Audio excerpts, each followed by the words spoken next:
Try natin si Smooth Cafe for iced coffee. Try ko yung inyong Spanish latte. Large or regular? Large na po.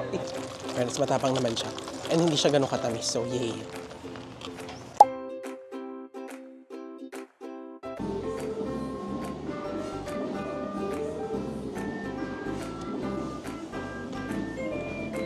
So first time lang namin dito, anong pinaka-bestseller niyo? Bestseller namin sa Philippines, we have chicken and pork adobo. Order kami ng chicken pork adobo. Hindi rice yung ribs niyo, no? Sweet potato mashed or bestseller din. Nag-order din kami ng strawberry and Thai basil smoothie. Is this soft-boiled ba? Ay, wow, grabe. Look at the egg. Tingnan natin kung malambot yung pork. Ay, okay, grabe. Wow, sobrang lambot niya. Oh my God, may crispy pa. Grabe naman. Oh my God, this looks good, ah. Tikman natin. Kung promising. Actually, ordered din yung RC, pero tikman na natin muna.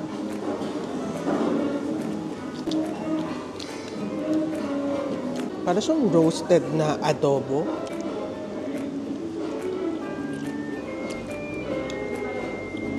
Try naman natin yung kanilang sticky pork ribs.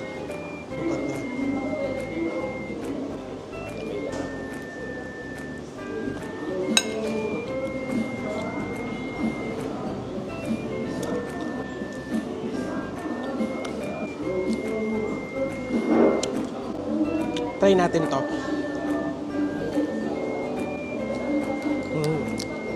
Lasang healthy. Thank you po. They gave us a complimentary cinnamon swirl, I think. Cinnamon buns. They were so nice about it. They asked for, for comments, and then we mentioned na yung pork ribs kasi medyo dry. At saka medyo chewy. Hindi siya as tender. He offered us to replace naman the ribs. Pero kasi mauubos na rin naman namin. Saka masarap naman kasi yung sauce. Tikman natin tong complimentary cinnamon buns na binigay nila.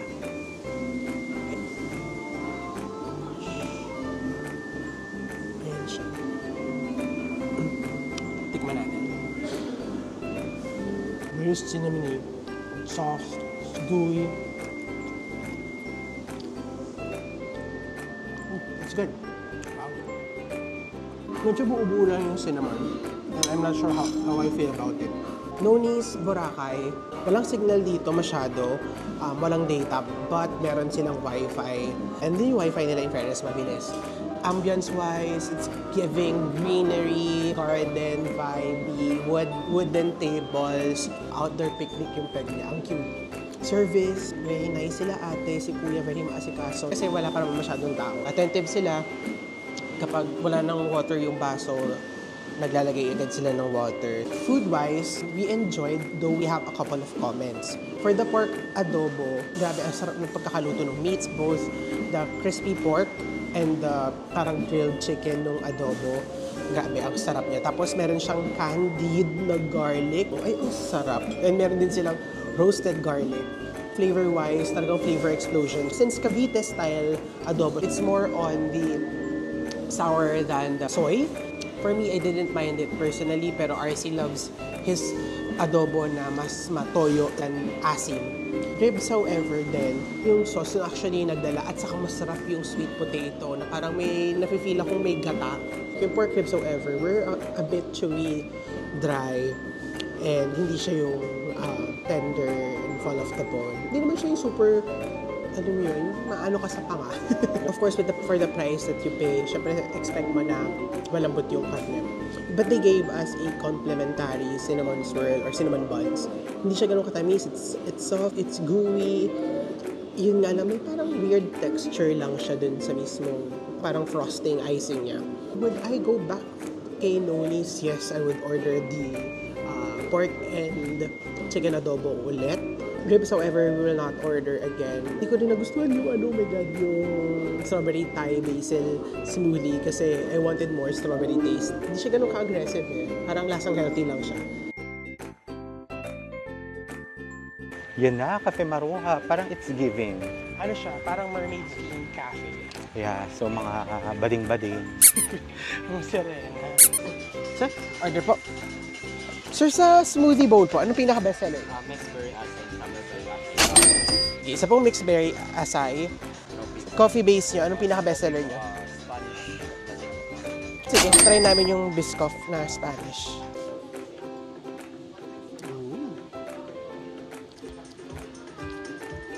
Mmm.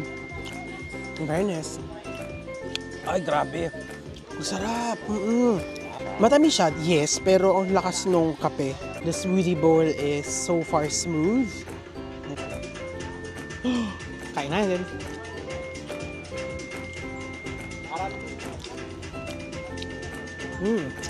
For sure, magugustuhan ko itong mixed berry acai. So refreshing. Lalasahan mo yung... Ito na, asa! Ang pinaka-refresh! I love everything. Yay! For Ando.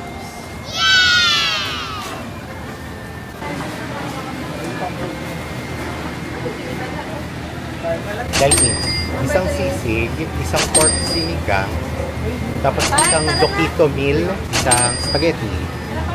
Time check, 11:14 p.m. Ha! Madaming laman talaga yung pork sinigang. Tikman natin. Ay, sarap. Ang init. Maasim. Sana nga lang mas more kulay na, pero for the price. Yeah. Juicy pa ba tayo? Sarap. Try the sisig. Ako yung sisi. Tikman natin.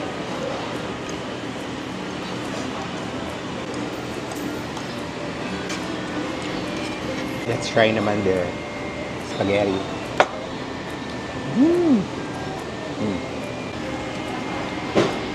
And ang kanilang dokito. I got the dokito spicy.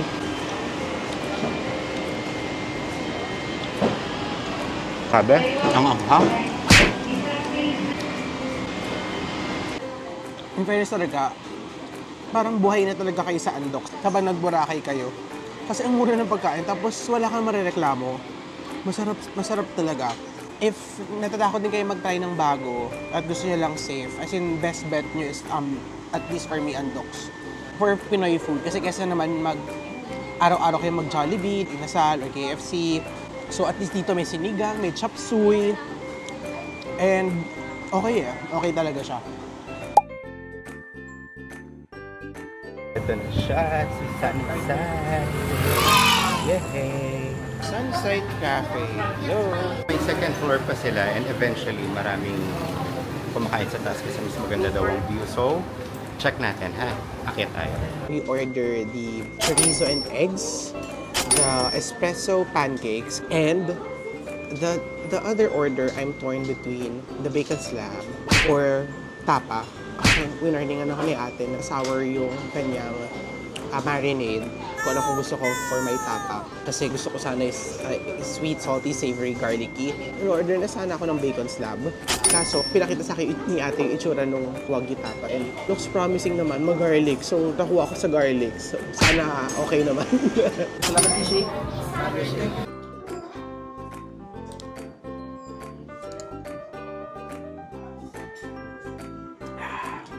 Here's the food! Oh my God! So excited!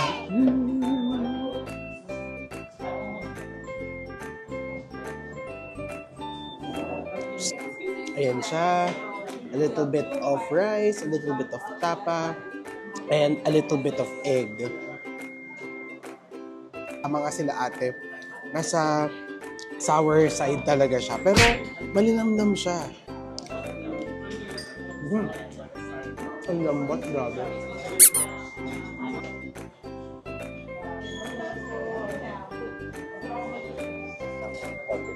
Ito natikman ko na before.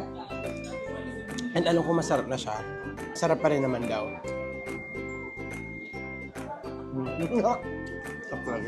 Yummy!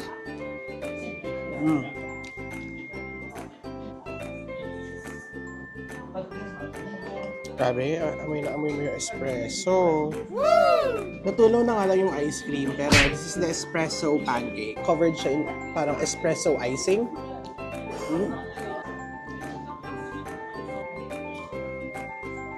We just finished eating and verdict. Sobrang na-excite ako saka dito sa Sunnyside.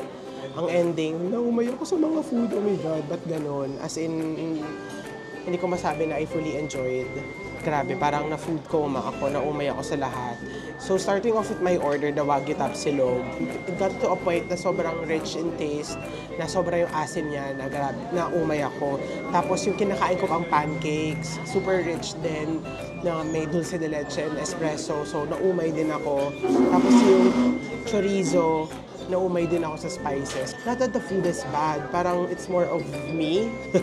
To basically run through the dishes that we ordered, the tapa was, yun nga, maasim, but it was super tender, as in napakalambot.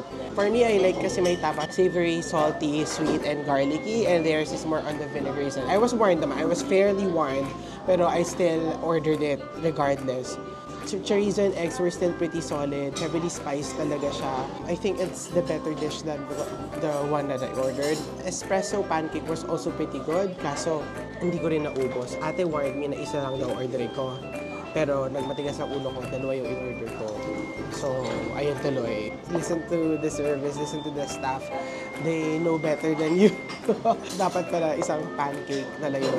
And one pancake cost half lang yung price niya. Service, super attentive, super bait. Sobrang daming tao as in. Pero kahit papano, attentive pa rin sila. Ambience, as in, so far the best view we had. Ganda ng view, may view ka ng grotto, may view ka ng beach. Mainit lang talaga. Would I recommend Sunnyside? Yes, I would still recommend. I would recommend to order the chorizo and eggs and the bacon and eggs. Tapos for the pancake, get one lang if dalawa lang kaya. The pancake pala, super dense and moist. Hindi lang siya para pancake, para talaga siyang cake. Tapos super rich and dulce de leche and espresso. As in, best combination, pero at tapang. Ayun lang. Transfer lang kami, you know, as a Jubis girls. Smooth Cafe. So katabi lang din siya ng Sunnyside. Dito daw kami mag-coffee, kaya hindi kami nag-order ng coffee kanina. Ito na siya entrance from the main road. Punta kami sa second floor kasi doon ang air-conditioned area nila. My order is the iced caramel macchiato. Kay Wemby ay iced latte with Splenda. Ito natin.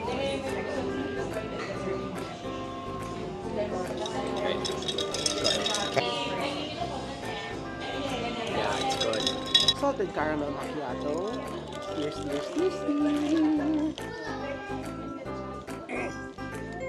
Syrup agad. Uno. Puro syrup agad yun na inom ko. Oh my God. It's caramel, but definitely not salted. It's okay naman, pero that's something I would order. If naghahanap kayo ng matatambayan dito sa Boracay, dito sa Station 1, and sawa na kayo sa walang aircon, and then pahinga rin kayo sa init, so you can try here sa Smooth Cafe. Nagustuhan ko yung iced latte nila, in fairness, and also I tried their coffee dun sa Station 2 kasi they have a small booth there. Na-try ko yung Spanish latte and masarap din siya. Yung KRC salted caramel macchiato, I didn't get the salted, pero it was pretty okay din naman. In fairness naman, lasa mo naman yung coffee beans sa gamit nila, and also friends, besties, aircon dito, and may socket. So, pwede kayo mag-work, pwede kayo magdala ng laptop, tapos ang ganda pa ng view nyo. Smoothie Cafe, thank you, kasi grabe, may pa-aircon kayo. Gusto nyo din mag-beach, tapos mag-chill with beers. Pwede dito sa Smooth Cafe. So, order kayong bulutan, kayo na bahala. SML. John! Wala naman akong sasabihin, kundi parang favorite place ko na itong si Smooth, no? Maayos dito. Super friendly pa ng staff. Tapos, yun lang yung Gcash nila. May rules. May rules. May minimum. 500 cap. Pero, ang saya dito, pagkatapos yung mag-swimming sa beach, diretso kayo inom or upo. Or chill or kain. Ayun. Third bottle. Hello, Red Horse, Bikini Man. Charot. Jonas. Jonas. Jonas. Puro Jonas. Ayan na siya! Ayan na siya sa kanyang iconic bote. Better talaga siya kapag less sweet. Yummy! Tapos yung straw is edible. Pero hindi siya masarap.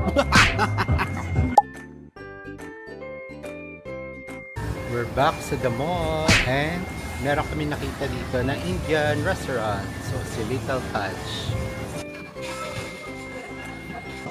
Hello! So we are here at Little Taj Indian Kitchen. I've been wanting to try this ever since they opened. Kuha kami ng prawn tikka masala. With paratha bread. Yes! Tapos, chicken naman na Hyderabadi biryani.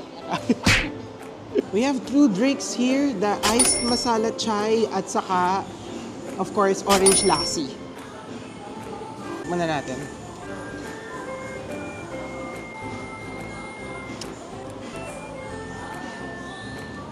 I was expecting a stronger yogurt taste, so medyo matabang siya for me. Ito naman, the iced masala chai. I love chai tea. Oh. Ooh, this one is good. Yummy! Sarap. We have the chicken biryani. Meron siyang egg. Samahan nyo kaming kumain.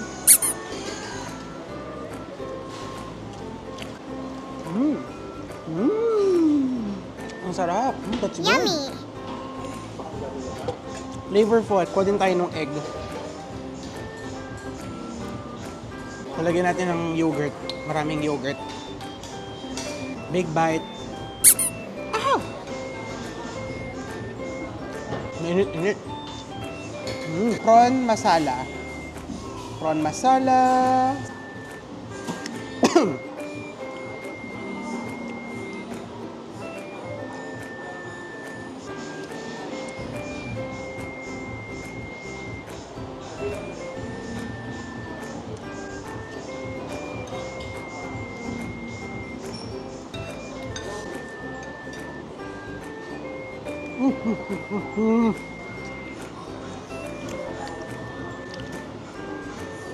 Sarap niya. Yummy!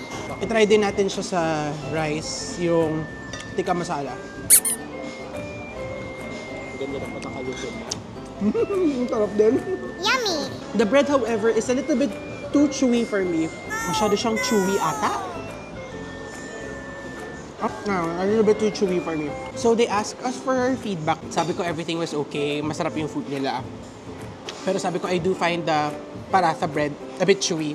They offered naman to replace the paratha bread. Kaso tinanong ko ba, is it supposed to be chewy? Sabi ni ate, yes. So sabi ko, if papalitan siya ng bread, so parang baka ganun lang din. Pero I researched kasi sa Google, it's supposed to be fluffy and soft. This one is a little bit more tough and chewy. Ito yung replacement. Let's see if this one is better. Pero this one, I think, mas better yung crusting niya at saka mas may char. I-try natin to this time, yung binigay nilang bago. Without anything pa.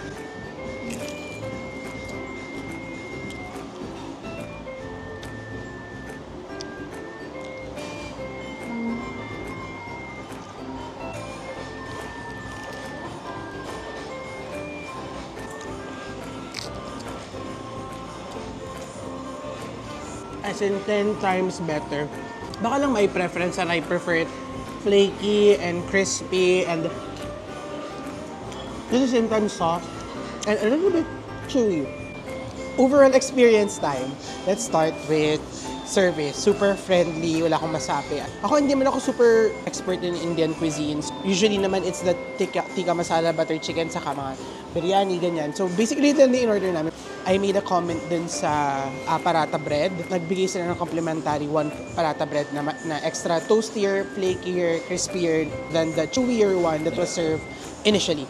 Ambiance, medyo mainit lang dito. I would assume dahil open kitchen sila, so yung heat from the kitchen, medyo ramdam mo dito sa dining area. Not to worry, they have fans all over the place. Food-wise, it was good. The Little Taj is a good introduction for someone who is not familiar pa with Indian cuisine, especially with curries and spices. Kasi hindi siya ganun katapang, pero at the same time, nasama pa rin naman.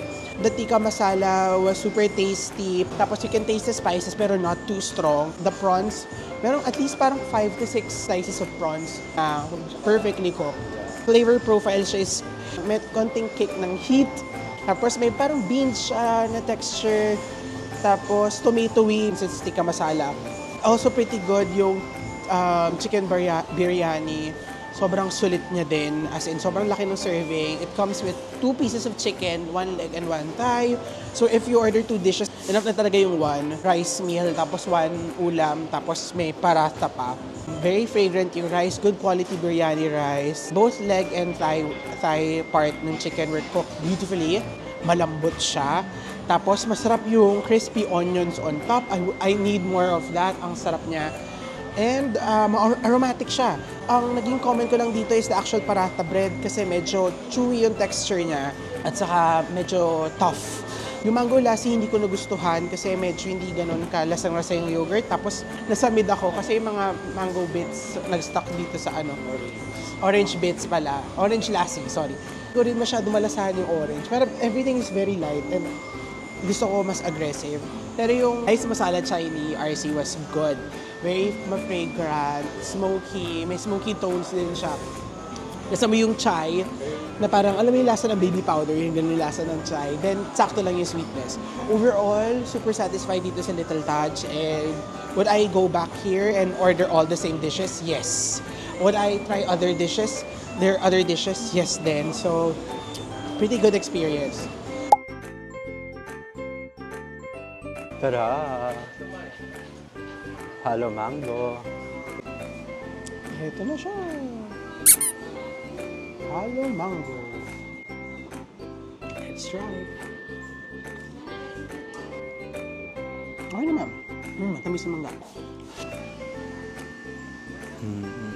Halo mango mukbang.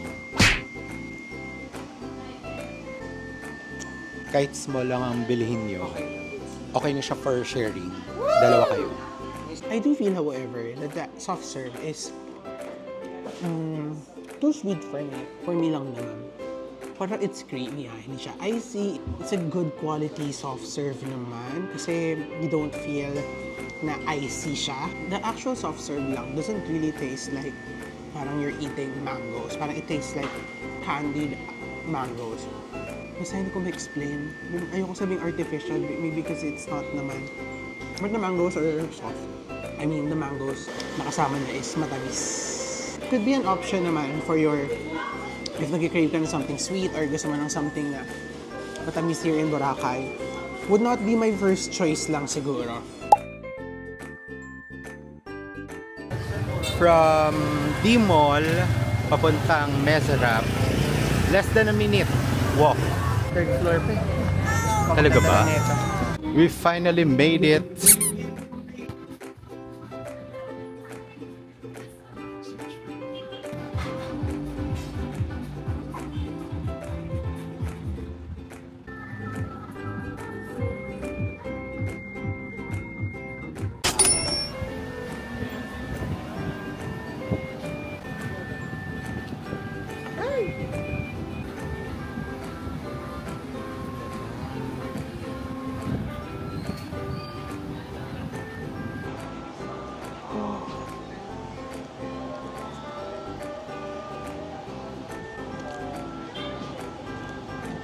Hold up.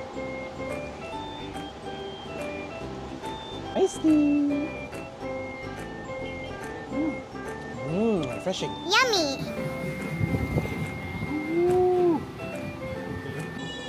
As in full set na siya.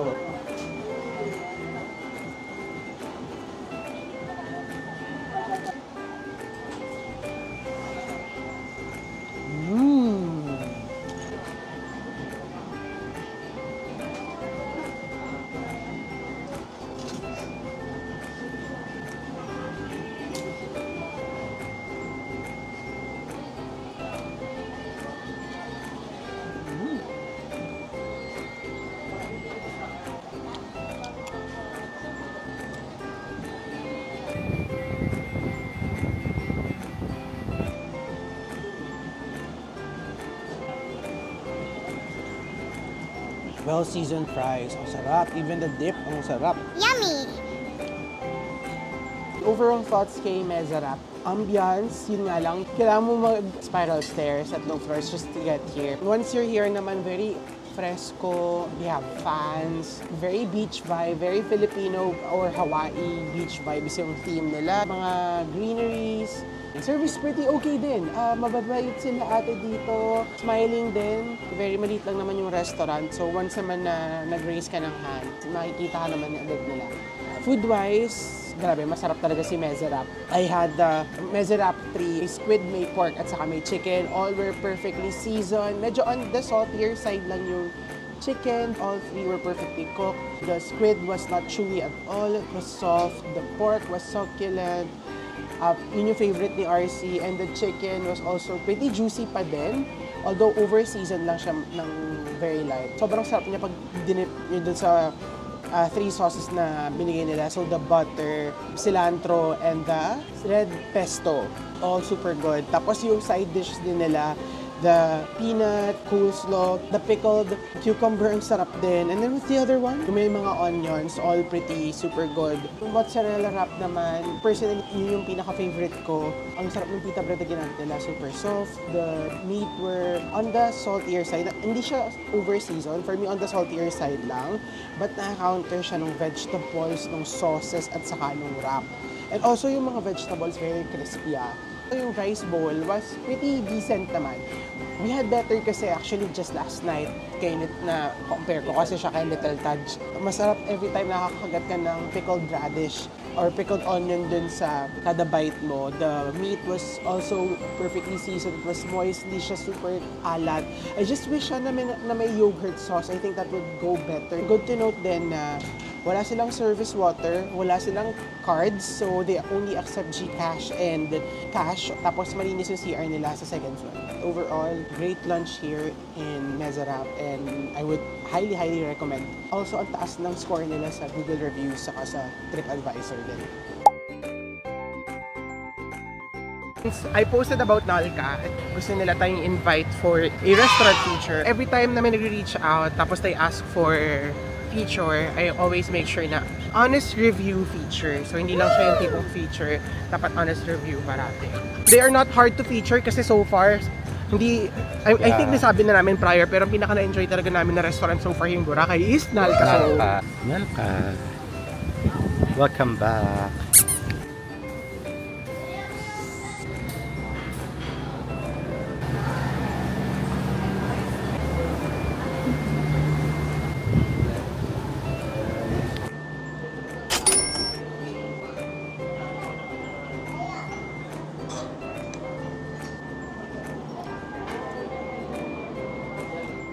I think so. Saka lasa mo yung bite ng oyster. Mahi-mahi. Yung fish, flaky naman and hindi naman siya ganun ka-dry. Yung octopus, so tignan natin. One big bite.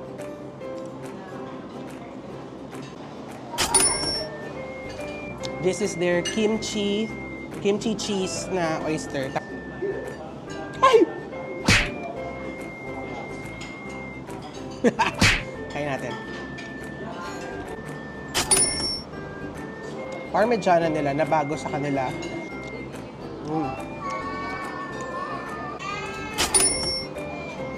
Thermidor. Grabe. Ito yung buong prawn, no?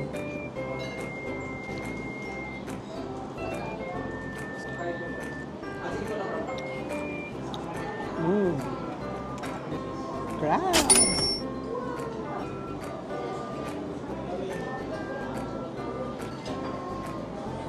Oh.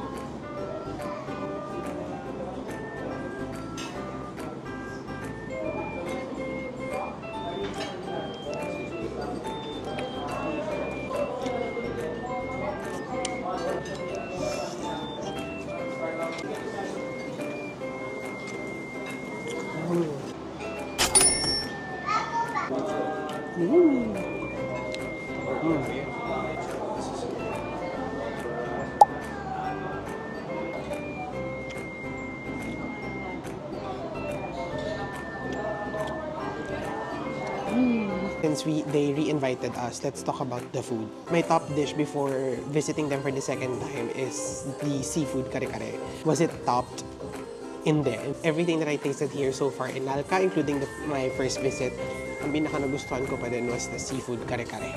As in, super solid, dami mo ng seafood. So for me, yun pa rin talaga yung number 1 ko. Out of the food that we ordered, everything was pretty good. As in, I have like tiny comments lang ako per dish. But overall, pretty good. Let's start with the 2 oysters, the kimchi cheese, and parmigiano, yung bagong flavor nila. Actually, hindi nilalayo yung lasa nila sa isa't isa. It's just that parmigiano is more cheese tomato, and then the kimchi is more cheese kimchi. Tapos yung kimchi kasi medyo aftertaste lang yung lasa niya. So I needed more kimchi flavor for me. Yung pinaka-favorite namin was the mahi-mahi. As in, perfect. The fish could be more juicier, pero it was still flaky and hindi siya overcooked. As in, medyo juicy lang siya, pero everything works. The cream sauce and the tomato sauce really paired well together. Tapos, ang sarap din ng mga pickled vegetables on top. Same goes with the pulpo. The problem lang with the octopus is medyo na-overcook lang siya ng slight. So, it's slightly chewy. Tapos, kasi mas tender lang siya. Pero elements on that dish, okay din naman. Yung prawn thermidor, I didn't get much thermidor from it, honestly. Thermidor nila kasi it's not cheesy. As in, which is siguro baka yun naman talaga yung gusto nila. Pero for me, order ko ng thermidor, gusto ko talaga, nasa ko yung mismo coating. Otherwise, I should have ordered the shrimp na lang, di ba? The shrimp naman was okay naman yung pagkakaluto, pero pwede pa siyang mas overcooked lang ng konti. Pero not saying na super overcooked na. As in, feeling ko super well done niya lang na mas gusto ko sana yung may bounce pa yung mismong shrimp. Sas may juices pa. So, yung pagkakagrill kasi dun sa thermidor, medyo na dry lang siya ng konti. Pero not chewy at all, hindi naman siya matigas, hindi naman siya super overcooked kasi tama lang. Yung crab masarap, wala naman akong reklamo. Ang pinaka-reklamo ko lang is it's 1,700 pesos. So medyo expensive. Crab was cooked okay. May mga juices pa din. And then may laman talaga yung crab. It's just that would I order it again? 1,700? Probably not. And focus talagang seafood kare-kare talaga nila yung pinaka-bang for your buck here. And for me, isa sa mga pinaka-masarap na dish na natikman ko dito sa Boracay during this visit. Meron din silang unlimited pero you have to reserve. They open it, I think, 20 slots lang daw pala per day. So, yun lang. We're here at Cafe del Sol sa may beachfront ng D-Mall.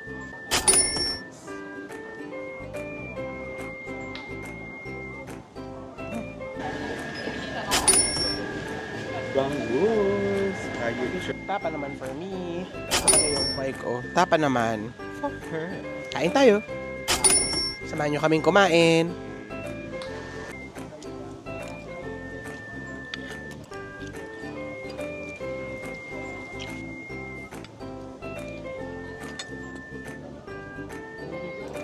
So, itry natin siya.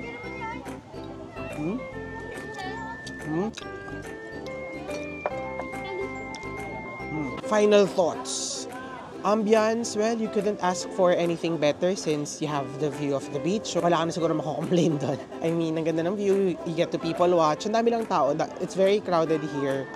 Service, also, maasikaso sila. Friendly. Okay naman. As in, very basic.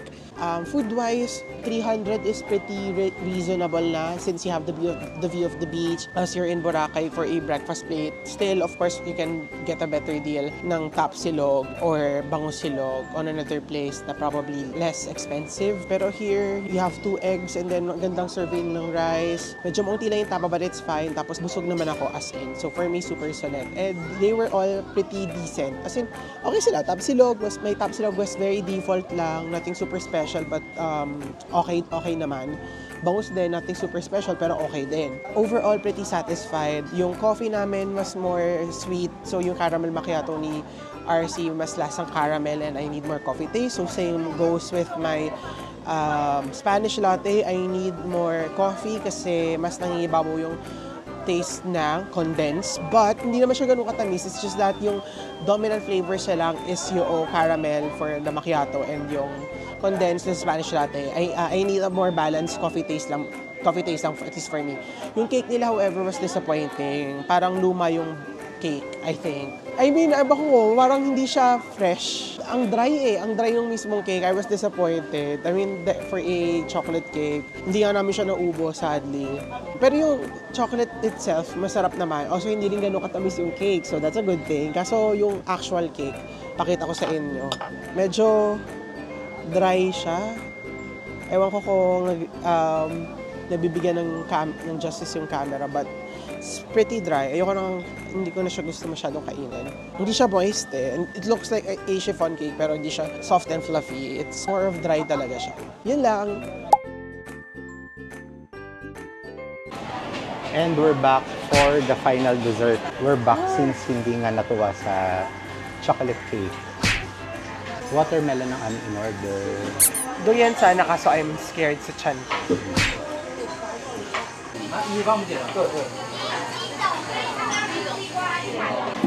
Wow! Looks yummy and looks refreshing.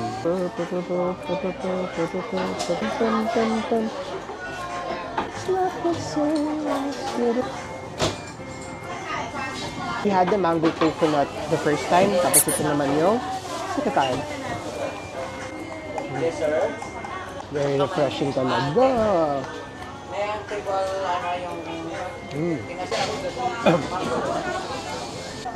So this ends our Boracay gastronomical tour. Wala mo lang sasabihin, see you ulit on our next adventure.